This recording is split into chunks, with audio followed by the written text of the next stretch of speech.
all this. Help, I'm pushing up. Rotate.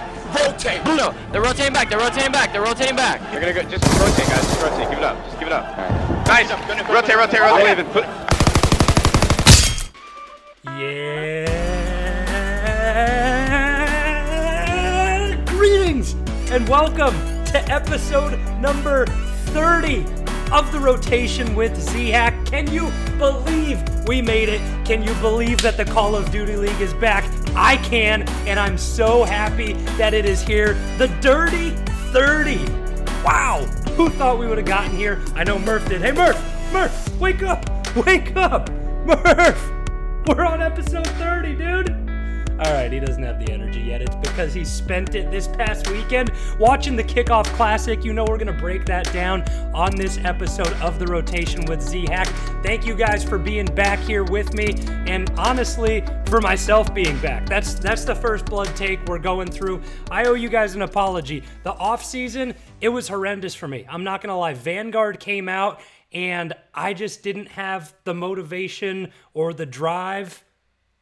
Oh no. It's about drive. It's about power. We stay hungry.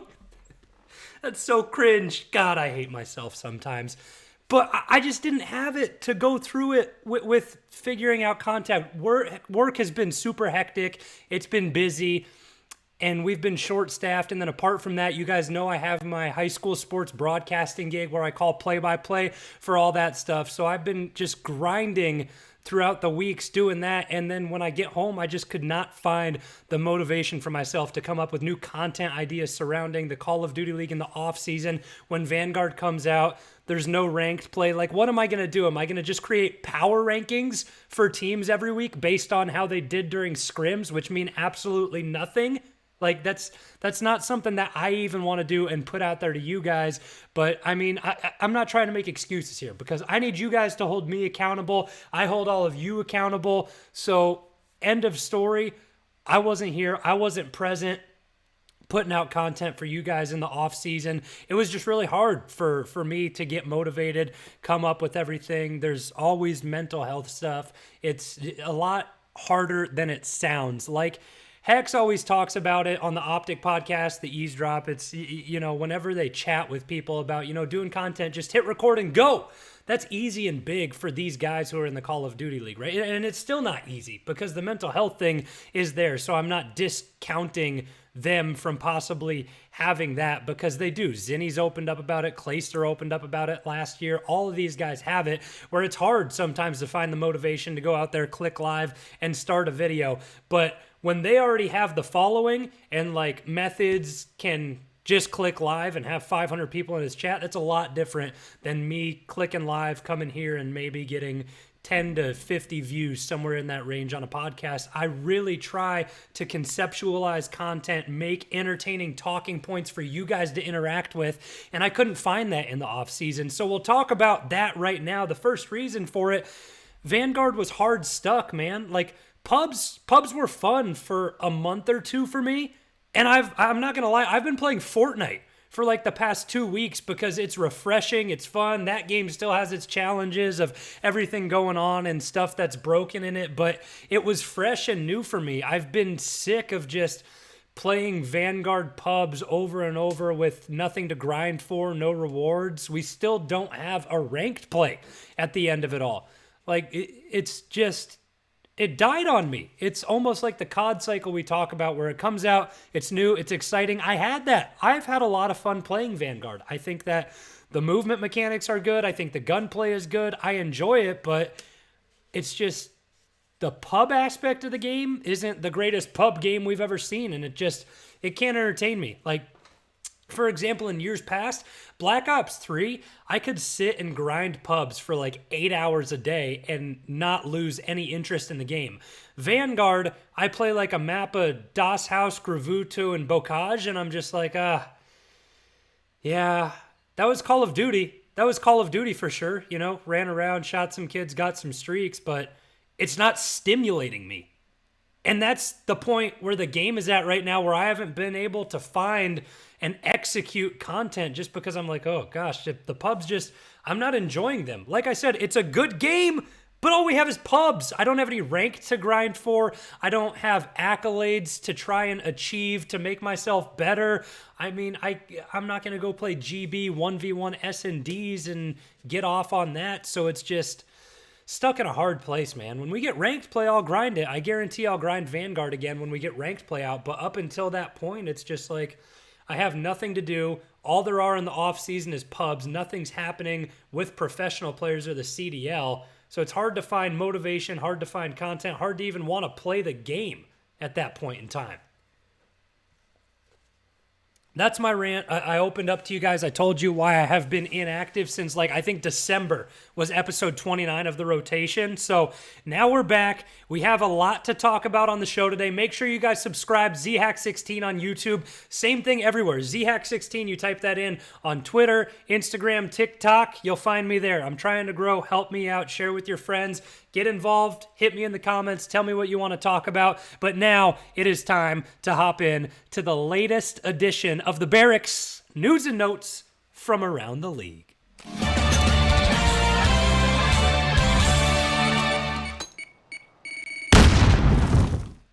The first thing to take a crack at, I just talked about how I've had a hard time finding interest in playing Vanguard. Well, we might have a little bit of hope in improvement of Call of Duty, maybe not for a few years of the competitive side of it, but it has been announced that Activision has been bought out by Microsoft. So they purchased Activision Blizzard for $70 billion if you're rounding up, and that's a massive move, but I know that Call of Duty falls under the umbrella of that, but a large part of that transaction I have to think about. They acquired so much. They acquired King, which is big in mobile gaming. Candy Crush, your mom plays it every time that she's waiting for you to get out of school. She's in the car going like this. Oh, hey, honey, no, nothing. I was just playing Candy Crush. That's a multi-million-dollar revenue-making game. So they're getting Candy Crush, but also falling under the umbrella Call of Duty, Overwatch, 2 franchise leagues at this point in time. So we'll be curious to see what Microsoft does with that, if they have any interest in it. Obviously, we know Microsoft already has Halo. Their competitive scene has skyrocketed this year with the newest edition, and I mean, it's been big. So hopefully they can bring some of that side of things over to Call of Duty. I know the major talking points to hit on right now, esports engine, they're taking over on the production side of things, but we're still a franchise league. We're still working on growing the league in it and of itself, but hopefully there will be some good ideas from Microsoft that bring things around. I think from what I've heard, 2023, June, is when they'll officially take over and be decision-making, doing a bunch of stuff like that. So we can't really listen to the rumor mill yet, but we've seen the rumors of what's going to happen where Call of Duty won't be a yearly title, maybe, is what they're saying. And then there's been a lot of stuff talking about challengers going back to console, professional staying on PC. This is all hearsay. Ranked play being implemented right at the beginning of games. I've been hearing that for years and years, and we're just beating a dead horse. So it's all speculation. We don't know what's going to happen. I think the best thing that can happen is if somehow we re-implement MLG, Major League Gaming, with Adam Apicella and his team at Esports Engine. They run Halo. They run Call of Duty. They put events on. And, we see where we go from there. I know it's hard to kind of combine those things, that we loved from the olden days, because we are a franchise league now in the Call of Duty League. So the open bracket feel, it won't be the same. I know we might have challengers teams competing at tournaments this year. We will see how all of that stuff gets brought in and how it's actually executed when push comes to shove. But for the time being, I think we can get our hopes up, but I don't know if we should get our hopes up. Every event this year for the Call of Duty League, it should be killer if Adam Apicella and his team are running it. From the viewership side, watching everything on YouTube and maybe even being there in person on LAN, it should be great. But there's a lot of things that need to happen with Call of Duty, specifically from Microsoft taking over at Activision Blizzard. And I think if you want to start in a broad perspective and talk about that big point, and then we'll move on from this situation, because this is week-old news now. But the biggest takeaway that I have is they talked about it not being an every year franchise. or an every year game coming out, and they're talking about just keeping the same game for multiple years. I don't know if that's the best thing for Call of Duty. I know that it's worked great for 10, 15 years for League of Legends. Like, came out with one game, you add updates, you spruce up the map, put in new champions, and then it feels new, it feels fresh from season to season for players. But Call of Duty, it's like new game, new engine, new maps, new guns every single year, and that sparked it up. I think if we have one game for like 3 years, I don't know if that's the way that Call of Duty works successfully. I think that it can become stale after a year, and the competitive side of things from season to season can be, I don't know if it's almost similar. Like if we just play Cold War every single year, is it just going to be Toronto and FaZe owning the game because they know it best, they have the best players, and then once in a blue moon there will be a team that competes in a tournament but they're just sitting at the top? Or will it be from game to game, they change and it makes it better? So from a competitive side, I think that makes it different. But also on top of all of this, I think it's good to change Call of Duty titles every year, because when you think about how things coincide with Call of Duty, in years past, what have we had in line with great competitive? Great pubs. When we have had pros trying to grind pubs and make content and videos, and we've loved playing public matches, that's when everything meshed together and became competitive greatness. Like Black Ops 3, for example. Everybody loved playing that game. These guys would scrim, then play SMD wagers and play pubs and record videos. I loved just sitting there and playing pubs in Black Ops 3. Like I said earlier in the podcast, I could do it for hours on end and lose track of time. When a Call of Duty has a great public match setting, it ends up having really good competitive. Like those two things just come hand in hand. So I think that the rumor mill, it's different. That's one of the things that I'm kind of iffy on. Like I see the side of keeping the same game because it has worked for places like CSGO and League of Legends, but I just don't know if it fits in the landscape and the blueprint of what Call of Duty is and how it becomes competitive. Other than that, the only thing that I would say is we need ranked play. I know that it's hard to maybe bring it out at the beginning of the year, even though I've called bullshit on that plenty of times, where it's like you can kind of see when you're developing the game which maps the pros are probably going to play competitive, what to restrict so they can't have damage mags and stuff like that, and you can push out the first iteration of a competitive ranked playlist, and then after that you can make tweaks to it and updates in 1.0, 1.2, 1.3 competitive and make it better and better as the year goes on. But implementing an elo system, a rank system that we have to grind for, that brings so much more interest into the game. We need that to happen. I would love to see it.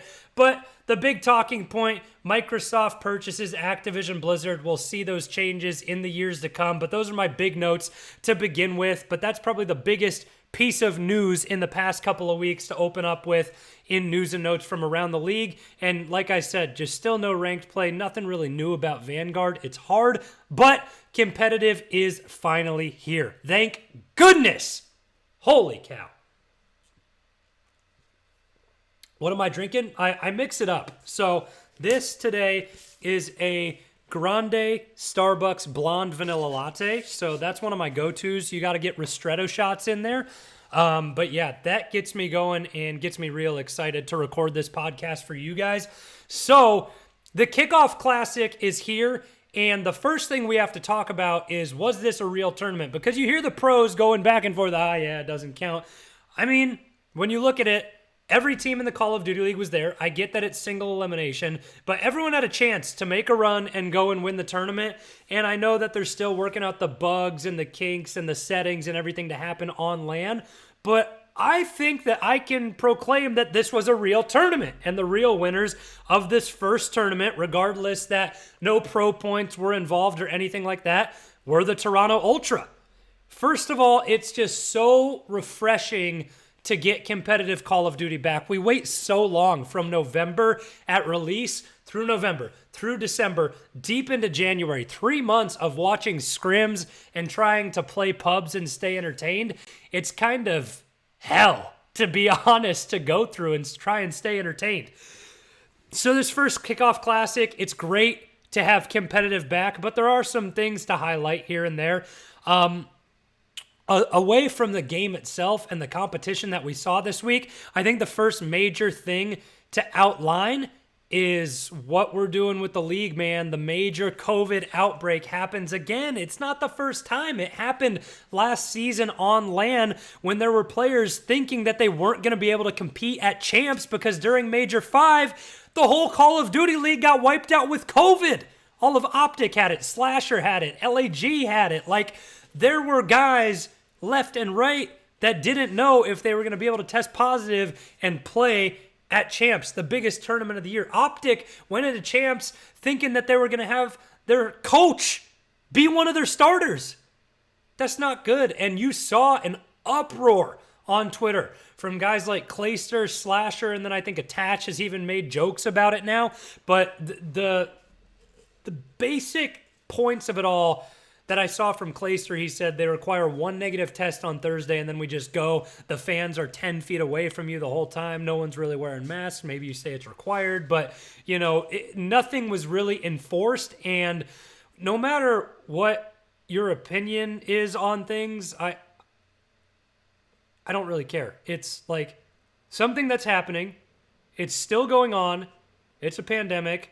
Listen to what the experts have to say about it so we can all take care of each other, because it might not affect you, but it affects other people when they got sick at the Kickoff Classic and then they went home to their house and they got their mom or dad sick who's like 50 or 60 years old and then they're in a hospital or they die. Like, that's what you have to think about in the depths of everything. Like, everyone, all of the CDL players who are, in their late teens, early 20s, probably going to be fine.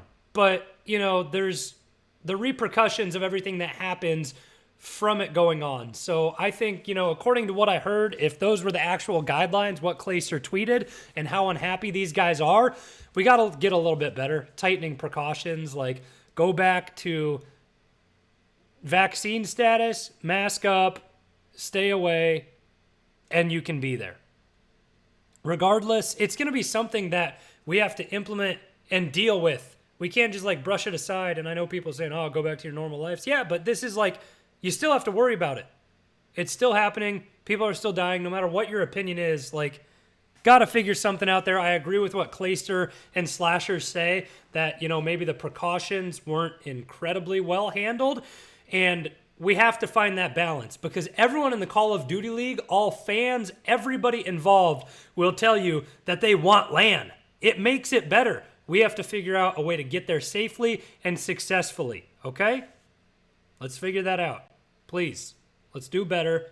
But regardless, it's great to have the Call of Duty League back on LAN. The competition at its highest point, 0 ping. It's mano-a-mano, your talent versus my talent, how my team reacts and how we've been training and practicing and how we know the game versus your knowledge. That's what we all want, and that is what we got.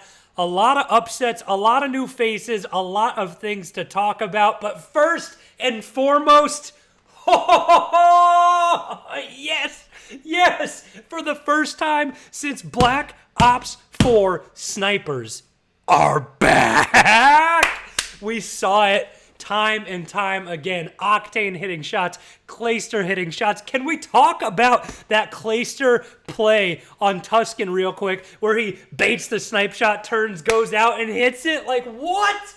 The old man has 200 IQ, and you cannot deny it. I love having snipers back. It makes competitive so much better. It makes search and destroy so much better. We live for that. Keep it in the game. Don't GA it. If y'all start to whine about it, figure it out because snipers make the game so much better. From the fans' perspective, let me play out to you what I saw from the crowd on LAN when Clayster and Octane were hitting snipes.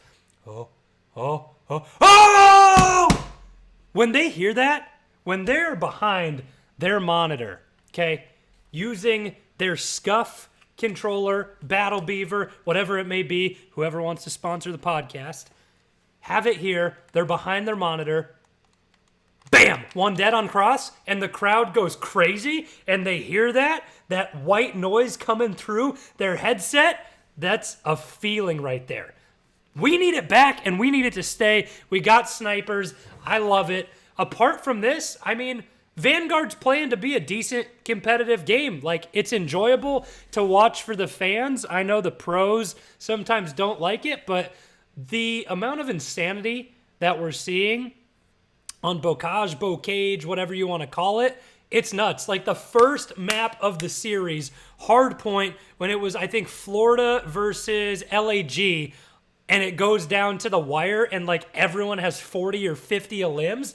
Like, that is entertaining from a fan's perspective. You might be ripping your hair out as a professional player, but that's what we want to see. We want to see trades. We want to see streaks. We want to see people just bullying into hills and, you know, trade this, trade that, rotate, get scrap time, how important it is on that map.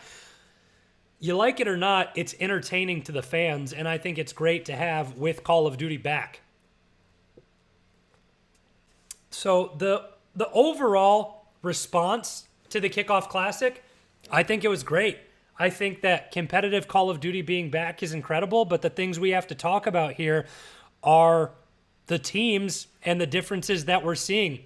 Every single year, I talk about it, and we'll compare it to the NFL. That's the easiest comparison to make because a lot of you guys who play video games, you watch sports. So I'm going to use the NFL, but think about it with your favorite sport, whether it be the NHL, the NBA, if you watch cricket, volleyball, doesn't matter. Think about that professional league.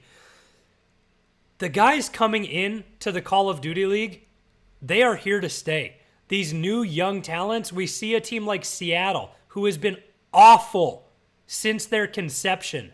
And now they're popping off, making it to a grand final, and you see guys like Pred and Sib, two rookies in the Call of Duty League, going absolutely mental, and I don't think that's a fluke. I think that's going to happen season long and from year to year to come.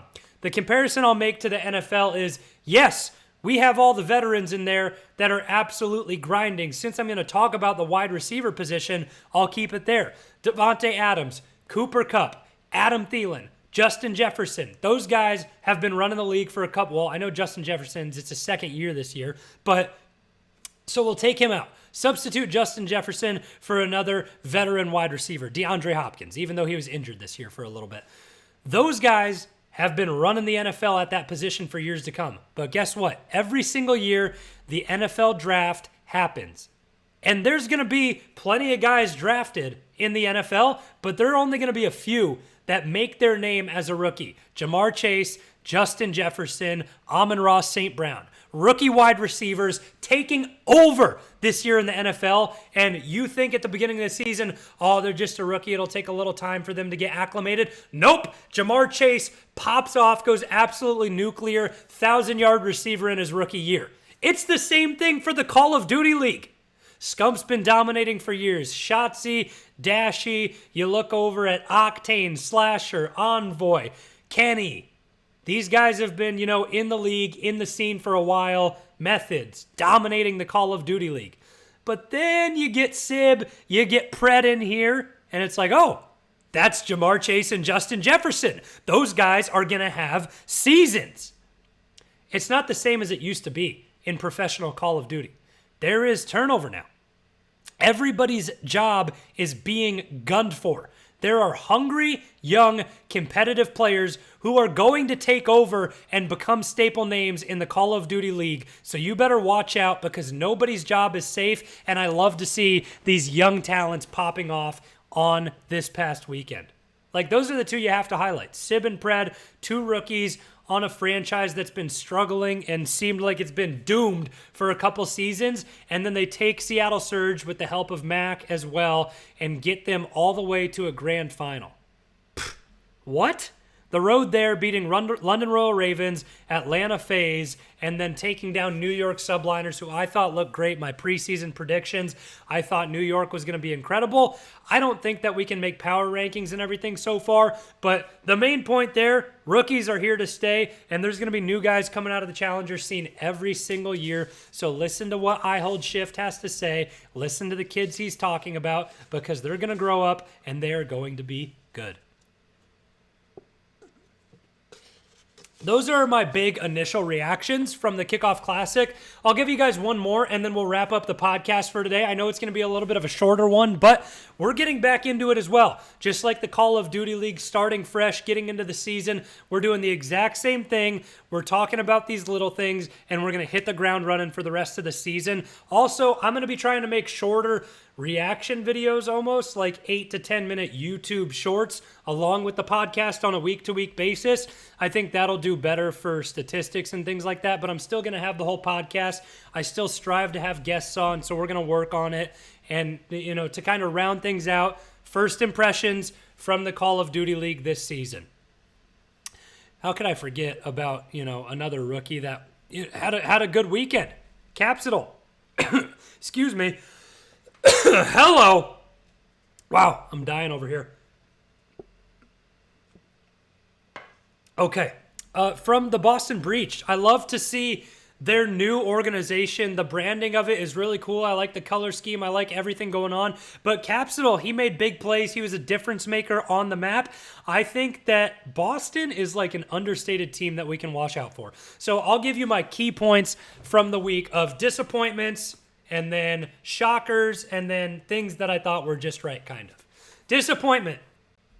The Los Angeles Guerrillas. I thought that they were going to perform a lot better than they did. I realistically thought that they were a team that could make it to the grand finals. Like, they were pretty stellar on paper, that roster. I thought it was going to be something special. And then to get knocked out 3-1 on the first map that they played against Florida, a good Florida team, and they played extremely well. But, you know, apart from that, I really thought that the guys with the Guerrillas, I thought they were going to perform a lot better than they did. And once again, just on paper, it's a team that you anticipate to do well with Slasher, Hook, Asim, and Gunless. Like, those are some powerhouse names and guys who I thought were going to do it. But the competition was tough. Last year, Florida has always been like really hot in a tournament or cold, and they get knocked out in the first place. I think the big question coming into this team, you know, Skies and Big Wake are going to go nuclear pretty much every single map that they play. But Dave Patty and Vivid were the two, not really question marks, but I think Dave Patty was the big one because Vivid played well with Dallas in the stint that he had the end of last season. So, you know, you kind of anticipate him to play well, but the big one was Dave Patty, and he played really well and helped this Florida team get a victory in that first series, and then they faced the eventual tournament champions in Toronto Ultra, go down 3-1. So that first series there, I think, has disappointment and a spark of like, whoa, nice performance, Florida, because I thought the Guerrillas had a path and opportunity to make a deep run in this tournament, and then on top of that, Florida, I didn't know how they were going to fare. Other than that, looking forward, Seattle Surge, probably the biggest surprise for everybody. We didn't know what expectations to have with a couple rookies on that roster, but I think the biggest takeaway from that team is that it's a fresh wipe on the franchise, and although we didn't know what to expect and maybe we expected disappointment, you have veterans in accuracy, and I think Mac has earned his role there, being in the league for 3 years now. This is his third year in the CDL. He's first of all on NYSL, continued, and then now has made it on to Seattle. But accuracy, staple name in Call of Duty throughout time, and on top of that, Mac, they can kind of take Pred and Sib under their wings and be like, all right, this is what we're going to do. So this team, I think, obviously they've been practicing really well. They have a good mindset when it comes to this game, and they were absolutely impressive. They shocked me, and I think they shocked the entire Call of Duty League. Don't discount them. Don't discount rookies. Seattle Surge, probably the biggest team that surprised us during the Kickoff Classic. The New York Subliners, I think, right where they should be. I think that team is super talented. They're going to be competing for championships throughout the entirety of the season. So I think those are the three big takeaways. And then Boston Breach looked good too. Another, newfound team with Methods, Tej, Capsital, and Nero. That's a team to watch out for. I think that they like Vanguard. They play pretty well, and they can be pretty dangerous throughout the season. So this is kind of like a light power rankings without giving any power rankings, but I like them. I love LA Thieves. I think they have a great roster, really, really good one for this game. And Toronto Ultra, they stay on top. Atlanta FaZe get shocked. No one really expected that to come from this tournament, but those are my favorites. So if you guys want me to rank them, because I know that's what everybody is into when it comes to the media, I think obviously after a win, you have to put Toronto Ultra first. Seattle Surge, I'll still have them in the top 5. I think even though they took them down, NYSL, they're probably my number 2 team. Just seeing Atlanta FaZe, they kind of struggled. They're probably number 3. Then Seattle Surge 4.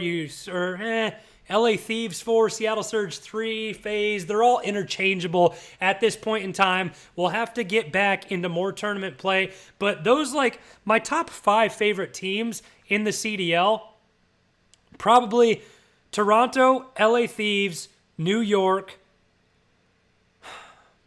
I really think, Seattle, they just performed well.